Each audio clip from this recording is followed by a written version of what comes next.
Welcome to New Stripe City, a YouTube channel for diehard Bengals fans. I'm your host, Ace Boogie. Just wanted to jump on here and say something. You guys have probably already seen it.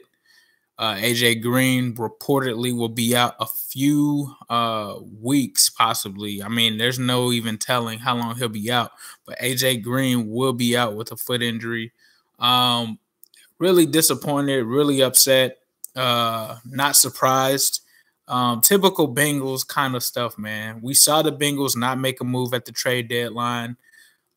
It's possible that he could be out for the year. No one has said anything yet. I talked to some of my sources that are close to Green. Green himself actually didn't think that he was going to be out that long. Thinks that he can try to avoid surgery. So we'll see what happens. It could be possibly turf toe or something like that. So pretty shocking that he's not aware of what it really could be himself. But me, I'm just frustrated because the Bengals initially, I feel like, kind of used the fact that he was in a boot as a precautionary tactic. I felt like they just fed that to the fan base so that we wouldn't be upset that they didn't make a trade at the trade deadline. In my opinion, I didn't expect for them to get like an amazing guy like a Golden Tate or a Demaryius Thomas, but I expected them to try to get out in front of this injury and try to bring in somebody that would at least, if this was the case, put them in a better position. Obviously, I think, and I've said this before, you guys have seen this before he even had the injury. I thought that they should call Des Bryant. We'll see. I don't know if they do it. They didn't do it before. And to me, I think that this just brings up my frustration with this team where they try to take a lot of gambles and this front office tries to take a lot of gambles and they never work out. They gambled with the offensive line a few years ago. That didn't work out. They gambled at receiver some years before that. That didn't work out. Now they're gambling with AJ Green and not taking another wide receiver during, the trade deadline or before the trade deadline or signing one.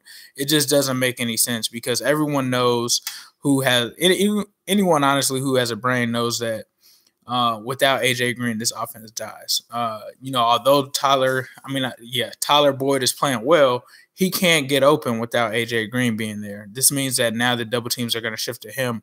I don't know if they expect John Ross back, but either way, AJ Green, this offense dies without him. So they're going to need to figure out a way to get by without him. I obviously had a live stream where I talked about if AJ Green was out, I don't think that we are going to be able to beat New Orleans. There's no way. This team has to do something, whether that's sign Des Bryant, whether that's go after another receiver like Brandon Marshall. I'm not saying that Brandon Marshall is the answer. I think he's pretty much a shell of himself. I think there still is some talent left in Des Bryant. I think that there's an attitude problem, but at this point, beggars can't be choosers, so you have to do what you need to do. To me, Des Bryant has always been a passionate player. I don't think he's really been a guy that causes too many issues, but I think he's passionate, and I think that he would be somewhat of a loose cannon for our coaching staff and people like that. But we need to do what we can do with or without AJ Green. But in order to salvage this season, you have to do something. You have to do something. So we'll see where it goes from now. But the news is not good. Like I said, talked to one of my friends that's close with Green, and he said that AJ thought he was going to be okay. The foot swelling hasn't gone down, so there's no telling what's going to happen. It could be a turf toe or whatever it is.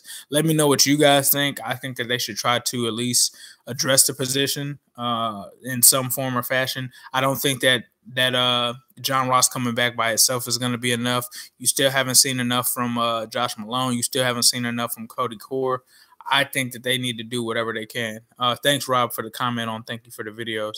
So we'll see. But not good news for Who Dey Nation on a Sunday, especially with us coming back to have to go against one of the most prolific offenses in football without our main weapon. So we'll see what happens. I still have faith in us to try to do something. We'll see if they activate Tate. I'm not sure. They haven't made any moves really this week. They haven't still sent Carlos in the IR, so I don't know what they're doing. We'll see. But as usual, I will leave you guys with a Who Dey all day, every day, and especially on Sunday.